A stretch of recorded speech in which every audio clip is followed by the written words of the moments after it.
ಶಾಸಕರ ಅನರ್ಹತೆ ವಿಚಾರ ಬಹಳ ಕ್ರೂಷಿಯಲ್ ಆಗಿ ಈಗ ಪ್ಲೇ ಅಪ್ ಆಗ್ತಾ ಇರ್ತಕ್ಕಂಥದ್ದು ಏನಾಗುತ್ತೆ ಹಾಗಾದ್ರೆ ಅಂತ. ಅದಕ್ಕಿಂತ ಮುಂಚೆ ಸೌಮ್ಯ ರೆಡ್ಡಿ ಅವರು ಮಾತನಾಡಿದ್ರು, ಹೇಗೆ ನಡೆಸ್ಕೊಂಡ್ರು ಅಂತ ಗೊತ್ತು. ರಾಮಲಿಂಗಾರೆಡ್ಡಿ ಅವ್ರನ್ನ 45 ವರ್ಷ ಕೆಲಸ ಮಾಡಿದ್ದಾರೆ ಕಾಂಗ್ರೆಸ್ಗೆ.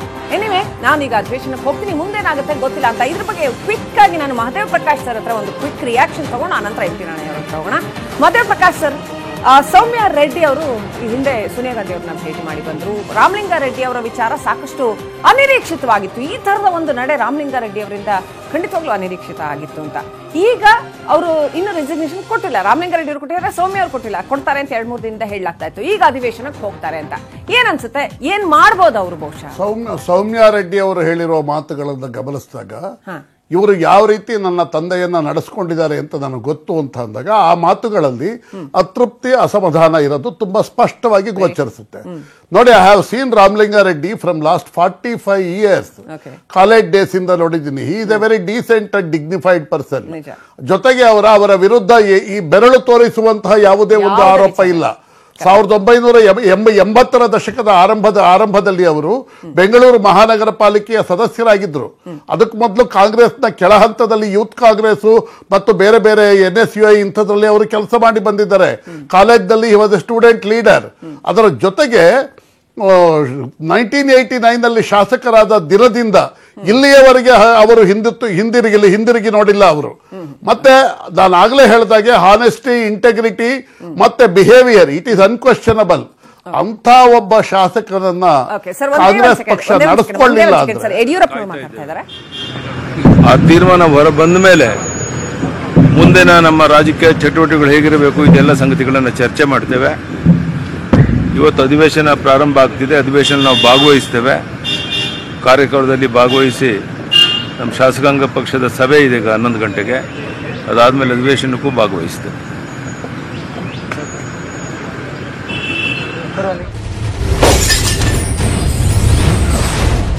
ಸಿಎಲ್ಪಿ ಮೀಟಿಂಗ್ ಮುಗಿಸಿ ಅಧಿವೇಶನದಲ್ಲಿ ಭಾಗವಹಿಸ್ತೇವೆ.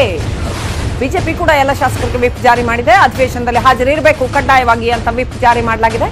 ವಿಧಾನಸೌಧದಲ್ಲಿ ಮುಖ್ಯ ಸಚೇತಕ ಸುನಿಲ್ ಕುಮಾರ್ ವಿಪ್ ಜಾರಿ ಮಾಡಿದ್ದಾರೆ.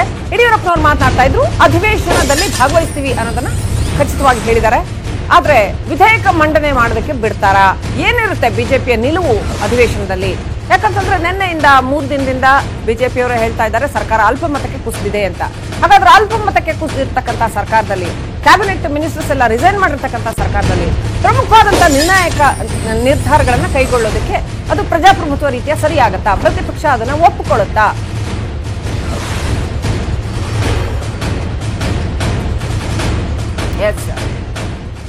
ವಿಪ್ ಬಹಳ ದೊಡ್ಡ ಬ್ರಹ್ಮಾಸ್ತ್ರ ಅಂತ ಹೇಳಲಾಗ್ತಾ ಇದೆ. ಎಂ.ಟಿ. ನಾಣಯ್ಯನವರು ನಮ್ಮ ಜೊತೆ ಇದ್ದಾರೆ.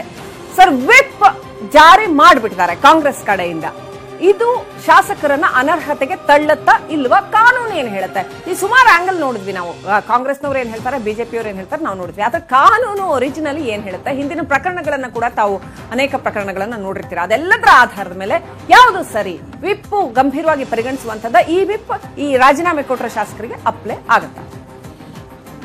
ಈಗ ನೋಡಿ, ಈಗ ಅವರು ರಾಜೀನಾಮೆ ತಮ್ಮ ಸ್ವಂತ ವಿವೇಚನೆಯಿಂದ ಅವರು ಮಾಡಿದ್ದಾರೆ.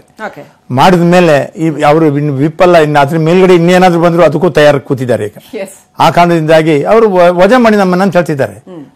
ಇದರಿಂದ ಶಾಸಕಾಂಗದಿಂದಲೇ ನಮ್ಮನ್ನು ವಜಾ ಮಾಡಿ ನಾವು ರೆಡಿಯಾಗಿದ್ದೇವೆ, ಪಾರ್ಟಿಯಿಂದಲೂ ಮಾಡಿ ಅದಕ್ಕೂ ರೆಡಿಯಾಗಿದ್ದೇವೆ ಅಂತ. ಈಗಾಗಲೇ ಒಂದು ಮಾತು ಹೇಳಕ್ಕೆ ಇಷ್ಟಪಡ್ತೇನೆ. ನನ್ನ ಸ್ನೇಹಿತರ ಹತ್ರ ನೀವು ಮಾತಾಡಿದ ರಾಮಲಿಂಗ ಅವರ ಬಗ್ಗೆ. ಅವರು 7 ವರ್ಷ 7 ಟರ್ಮ್ ಶಾಸಕಾಂಗದಲ್ಲಿ ಸದಸ್ಯರಾಗಿದ್ದರು. ಅವರು ಗೃಹ ಮಂತ್ರಿ ಆಗಿದ್ದರು. ಸಿದ್ದರಾಮಯ್ಯ ಒಂದು ಸ್ಟೇಟ್ಮೆಂಟ್ ಹೇಳಿದ್ರ ಬಗ್ಗೆ, ಅವ್ರು ನಮ್ಮ ಡಾರ್ಲಿಂಗ್ ಅಂತ. ಈಗ ಆ ಡಾರ್ಲಿಂಗ್ ಏನಾಯ್ತು ಅಂತ ಇಷ್ಟೇ. ನಿರ್ಲಕ್ಷ್ಯ ಮಾಡಿದ್ದ ನಾಯಕರಿಂದಾಗಿ ಇವರಿಂದೆಲ್ಲ ಬದಿ ತಳ್ಳಿದ್ದಾರೆ. ಇವರಿಗೆ ಸಾಕು, ನಮಗೆ ಇನ್ನು ಮುಂದಕ್ಕೆ ಇವ್ರ ಜೊತೆಲಿ ಸೇರಿ ನಾವು ಯಾವ ಆಡಳಿತಕ್ಕೂ ನಾವು ತಯಾರಾಗಿಲ್ಲ ಅಂತ ಹೇಳೋ ವಿಚಾರಕ್ಕೆ ಬಂದಿದ್ದಾರೆ. ಪಾಪ ರಾಮಲಿಂಗರ ಬಗ್ಗೆ ಯಾರು ಒಂದು ಬೆರಳು ತೋರಿಸಿ ನನ್ನ ಸ್ನೇಹಿತರು ಹೇಳಿದಂಗೆ ಇವರು ಅಲ್ಲಿ ಇಂಥ ತೊಂದರೆ ಮಾಡಿದ್ದಾರೆ, ಅಥವಾ ತೊಡಕು ಮಾಡಿದ್ದಾರೆ, ಅಥವಾ ಇಂಟರ್ಫಿಯರ್ ಮಾಡಿದ್ದಾರೆ ಅಂತ ಹೇಳೋ ವಿಚಾರ ಹೇಳಲಿಕ್ಕೆ ಯಾರೂ ರೆಡಿ ಆಗಿಲ್ಲ. ಈವನ್ ಬಿಜೆಪಿ ಬಿಡಿ, ಈಗ ಅವರು ಅಪೋಸಿಷನ್ ಇದ್ದಾರೆ. ಕಾಂಗ್ರೆಸ್ನಲ್ಲಿ ಇದ್ದಾಗಲಿ ಆಗಲಿ JDSನವರು ಯಾರೂ ಮಾಡಕ್ಕೆ ತಯಾರಾಗಿಲ್ಲ. ಇಂಥ ಒಬ್ಬ ಹಿರಿಯ ನಾಯಕರನ್ನ ಹೇಗೆ ಟ್ರೀಟ್ ಮಾಡಬೇಕು ಅಂತ ಹೇಳೋ ವಿಚಾರವನ್ನ ಆ ವಿವೇಚನೆಯಲ್ಲಿ ಅವ್ರ ಹತ್ರ ಇಲ್ದಿದ್ರೆ ಇದು ಬಹಳ ದುರದೃಷ್ಟ. ಓಕೆ ಸರ್, ವಿಪ್ ಅನ್ವಯ ವಿಪ್ ನಾನು ಹೇಳಿದ್ದೇನೆ ಈಗಾಗಲೇ, ಅವರು ಈಗ ಯಾವ್ದಕ್ಕೂ ವಿಪ್ಗೆ ಕೇರ್ ಮಾಡದೆ ಕೂತಿದಾರಲ್ಲ, ಅಲ್ಲಿ ಹೇಳುತ್ತೆ ಸರ್, ಅಪ್ಲೈ ಆಗತ್ತೆ ಅದು ಅಲ್ಲ. ವಿಪ್ ಈಗ ಅವರು ಜಾರಿ ಮಾಡಿದ್ದಾರೆ, ವಿಪ್ ನಲ್ಲಿ ಹಾಜರಾಗಿರ್ಬೇಕು, ಇದಕ್ಕೆ ನಮ್ಮ ಸಭೆಗೆ ಹಾಜರಾಗಬೇಕು ಅಂತೇಳಿ. ಹಾಜರಾಗ್ಲಿಕ್ಕೆ ಅವ್ರು ಯಾವ್ದಕ್ಕೂ ತಯಾರಾದ್ಮೇಲೆ ವಿಪ್ದ ಪ್ರಯೋಜನನೇ ಕಾರ್ಯಕ್ರಮಕ್ಕೆ ಬರೋದಿಲ್ಲ, ಅದು ಬರೋದಿಲ್ಲ. ಈ ವಿಪ್ ಅವರಿಗೆ ಅಪ್ಲೈ ಆಗೋದಿಲ್ಲ. ನಾವು ಅಲ್ಲ ಅಪ್ಲೈ ಆಗ್ತದೆ, ಯಾಕಂದ್ರೆ ಪಾರ್ಟಿಲಿ ಇದ್ದವರಲ್ಲ, ಆ ಕಾರಣದಿಂದ ಅಪ್ಲೈ ಆಗ್ತದೆ. ಆದರೆ ಇವರು ಅದು ಎಲ್ಲದಕ್ಕೂ ರೆಡಿಯಾಗಿ ಕೂತಿದಾರಲ್ಲ ಈಗ. ಸೊ ಕಾನೂನಿನ ಒಂದು ಗುರಾಣಿ ಹಿಡಿದು ಅವ್ರು ಬಚಾವ್ ಆಗ್ತಾರೆ ಅಂತ ನೀವು ಹೇಳ್ತಾ ಇದ್ರಿ. ಅಲ್ಲ, ವಜಾ ಮಾಡುವಂತಲ್ಲ, ಅದು ಈಗ ನಮ್ಮಲ್ಲಿ ಏನಾಗಿದೆ, ಸಮ್ ಟೈಮ್ ನಾವು ಮಾತಾಡೋ ಹೇಳ್ತೇವೆ ಮೆಜಾರಿಟಿ ಆಫ್ ಫೂಲ್ಸ್ ಅಂತ ಹೇಳ್ತಾರ. ಇಲ್ಲಿ ಏನಾಗಿದೆ, ಈಗ ಮೆಜಾರಿಟಿ ಅವರಿಗೆ ಈಗ ಮೈನಾರಿಟಿಗಳು ಇಳಿದೋಗ್ಬಿಟ್ಟಿದ್ದಾರೆ ಈಗ ಇರುವ ಸರ್ಕಾರ.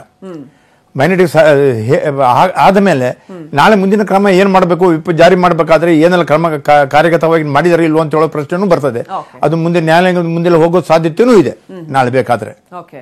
ಹಾಗೆ ಮೆಜಾರಿಟಿ ಕಳ್ಕೊಂಡಾಗ ಇನ್ನ ಕ್ರಮ ಏನ್ ಮಾಡಬೇಕು ಅಂತ ಹೇಳೋ ವಿಚಾರ ನೀವು ಕೇಳಿದಾಗ ನಾನು ಹೇಳ್ತೇನೆ. ಓಕೆ, ಸೊ ಮೆಜಾರಿಟಿ ಕಳ್ಕೊಂಡಾಗ ಅಂದ್ರೆ ಒಂದ್ ವೇಳೆ ಈಗ ಇಷ್ಟು ಜನ ಶಾಸಕರು ಅಧಿವೇಶನಕ್ಕೆ ಬರದೇ ಹೋದ್ರೆ, ಅಥವಾ ಇನ್ಯಾರಾದ್ರೂ ರೋಷನ್ ಬೇಗ್ ಅವರು, ರಾಮಲಿಂಗಾರೆಡ್ಡಿ ಅವರು, ಇನ್ಯಾರೋ ಅಧಿವೇಶನಕ್ಕೆ ಬರದೇ ಹೋದ್ರೆ, ಆಗ ಸರ್ಕಾರ ಅಲ್ಪಮತಕ್ಕೆ ಕುಸಿದರೆ, ಅಂದ್ರೆ ಇವರ ವಿಶ್ವಾಸಮತ ಸಾಬೀತು ಮಾಡಿ ಅಂತ ಬಿಜೆಪಿಯವರು ಒಂದು ವೇಳೆ ಕೇಳಿದ್ರೆ ಅಂತ ಇಲ್ಲೊಂದು ಪ್ರಶ್ನೆ ಇದೆ. ನಾನು ಮಧುವೆ ಪ್ರಕಾಶ್ ಅವ್ರಿಗೂ ಕೇಳಬೇಕು. ಸರ್, ಬಿಜೆಪಿ ಅವರು ವಿಶ್ವಾಸಮತ ಸಾಬೀತು ಮಾಡಿ ಅಂತ ಎಲ್ಲೂ ಕೂಡ ಕೇಳ್ತಾ ಇಲ್ಲ, ಎಲ್ಲೂ ಕೂಡ ಒತ್ತಾಯ ಮಾಡ್ತಾ ಇಲ್ಲ, ಕೇವಲ ಸಿಎಂ ರಿಸೈನ್ ಮಾಡಬೇಕು ಅಂತ ಹೇಳ್ತಾ ಇದ್ದಾರೆ.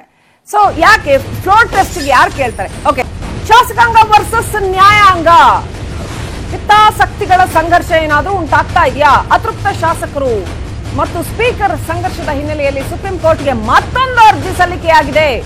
ಅಪ್ಡೇಟ್ ಬರ್ತಾ ಇರ್ತಕ್ಕಂಥದ್ದು, ಸುಪ್ರೀಂ ಕೋರ್ಟ್ ನಲ್ಲಿ ಆಲ್ರೆಡಿ ಸ್ಪೀಕರ್ ಅವರ ವಿರುದ್ಧದ ಅರ್ಜಿ ಅತೃಪ್ತರು ಸಲ್ಲಿಸಿರ್ತಕ್ಕಂಥದ್ದು ಮತ್ತು ಸ್ಪೀಕರ್ ಅವರ ತಮ್ಮ ನಿಲುವು, ತಮ್ಮ ವಾದ ಸುಪ್ರೀಂ ಕೋರ್ಟ್ ಮುಂದಿದೆ. ಈಗ ಶಾಸಕಾಂಗ ವರ್ಸಸ್ ನ್ಯಾಯಾಂಗ ಅನ್ನೋ ಪರಿಸ್ಥಿತಿ ಆಗಿದೆಯಾ? ಅತೃಪ್ತ ಶಾಸಕರ ಅರ್ಜಿಯನ್ನ ವಜಾಗೊಳಿಸಿ ಅಂತ ಸುಪ್ರೀಂ ಕೋರ್ಟ್ಗೆ 400 ಮಂದಿ ಕಾಂಗ್ರೆಸ್ ಕಾರ್ಯಕರ್ತರು ಅರ್ಜಿಯನ್ನ ಸಲ್ಲಿಸಿದ್ದಾರೆ.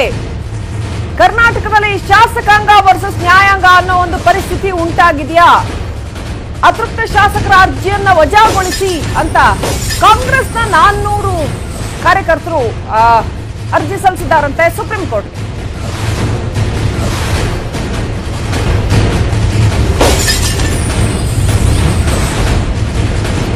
ಶಾಸಕರ ನಡೆ ಪ್ರಜಾಪ್ರತಿನಿಧಿ ಕಾಯ್ದೆಗೆ ವಿರುದ್ಧವಾಗಿದೆ ಅನ್ನುವಂಥದ್ದು ಈ ಅರ್ಜಿನಲ್ಲಿ ಹೇಳಿರ್ತಕ್ಕಂಥದ್ದು.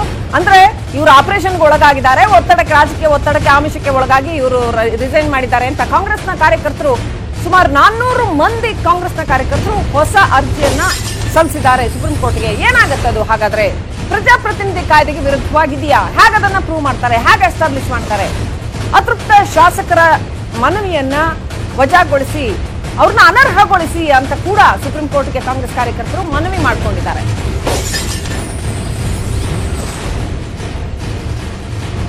ಪ್ರಜಾಪ್ರತಿನಿಧಿ ಕಾಯ್ದೆಗೆ ಶಾಸಕರ ನಡೆ ವಿರುದ್ಧವಾಗಿದೆ. ಜನರ ಆಶೋತ್ತರಗಳಿಗೆ ರಾಜೀನಾಮೆ ಕೊಡ್ತಾರೆ, ಬೆಲೆ ಕೊಡ್ತಾ ಇಲ್ಲ. ಇದೆಲ್ಲವೂ ಕೂಡ ರಾಜಕೀಯದ ಆಟ. ಮೇಲ್ನೋಟಕ್ಕೆ ನಮಗೆಲ್ಲ ಗೊತ್ತಾಗತ್ತೆ, ಆದ್ರೆ ಕಾನೂನಿನ ನಡಾವಳಿಗಳು ಬೇರೆನೇ ಇರುತ್ತೆ. ಕಾನೂನಿನಲ್ಲಿ ಪ್ರತಿಯೊಂದನ್ನು ಕೂಡ ಪ್ರೂವ್ ಮಾಡಬೇಕಾಗತ್ತೆ. ಶಾಸಕರಿಗೆ ಅವರದ್ದೇ ಆದಂತಹ ಅಧಿಕಾರ ಕೂಡ ಇದೆ, ಅವರದ್ದೇ ಆದಂತಹ ಮೂಲಭೂತ ಹಕ್ಕುಗಳು ಕೂಡ ಇದ್ದಾವೆ.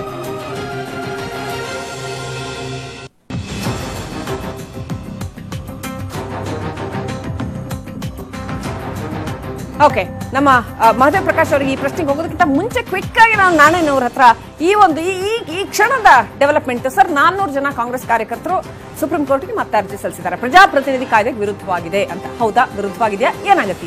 ಇಲ್ಲ, ಇದ್ರ ಬಗ್ಗೆ ಕೂಲಂಕುಷವಾಗಿ ನೋಡ್ಬೇಕಾಗ್ತದೆ. ಈಗ ಅವ್ರು ವಜಾ ಮಾಡಿದ ಅವ್ರನ್ನ ಕೇಳಿದ್ದಾರೆ, ವಜಾ ಮಾಡಿದ ಪರಿಸ್ಥಿತಿ ಏನಾಗ್ತದೆ ಅಂತ ಹೇಳಿ ಪ್ರಶ್ನೆ. ಎರಡನೇದು, ಈಗಾಗಲೇ ಸುಪ್ರೀಂ ಕೋರ್ಟ್ ಸ್ಪೀಕರ್ಗೆ ಅದರ ಬಗ್ಗೆ ನೀವು ಅವರ ರಾಜೀನಾಮೆಯನ್ನು ನೀವು ತಗೊಳ್ಳಿ ಅಂತ ಹೇಳಿದ್ದಾರೆ. ಇದರ ಬಗ್ಗೆ ಇನ್ನೂ ಸಭಾಧ್ಯಕ್ಷರು ಅದರ ಬಗ್ಗೆ ಇತ್ಯರ್ಥ ಮಾಡಿಲ್ಲ. ಈಗ ಯಾಕೆ ಇತ್ಯರ್ಥ ಮಾಡಿಲ್ಲ ಅಂದ್ರೆ ಅದನ್ನು ನಾಳೆ ಕೇಳ್ಕೊಳ್ಬಹುದು. ಅವರು ಮುಂಬೈಯಿಂದ ಬಂದರು, ಪುರುಸೊತ್ತಾಗಲಿಲ್ಲ ಟೈಮಲ್ಲಿ, ಒಬ್ರು ಎಲ್ಲ ಸೇರಿ ಜೊತೆಗೆ ಕೊಟ್ಟಿದ್ದಾರೆ, ನನಗೆ ಕಾಲಾವಕಾಶ ಕೊಡಿ, ನಾನು ಅದನ್ನ ಏರ್ಪಾಡು ಮಾಡ್ತೇನೆ ಅಂತ.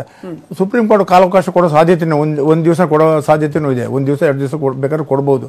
ಕಾರಣ ಅಂದ್ರೆ ನೀವು ಯೋಚನೆ ಮಾಡಿ, ಯಡಿಯೂರಪ್ಪನವರಿಗೆ ಬಹುಮತ ಇಲ್ಲ ಅಂತ ಹೇಳಿದಾಗ ಸುಪ್ರೀಂ ಕೋರ್ಟ್ಗೆ ಇದೇ ಕಾಂಗ್ರೆಸ್ ಹೋಗಿ ಅಲ್ಲಿ ಗಲಾಟೆ ಮಾಡಿ ಅದನ್ನ ರಾತ್ರಿ ಮಿಡ್ ನೈಟ್ ಅದನ್ನ ಬಗ್ಗೆ ಇತ್ಯರ್ಥ ಮಾಡಿದ್ದಾರೆ.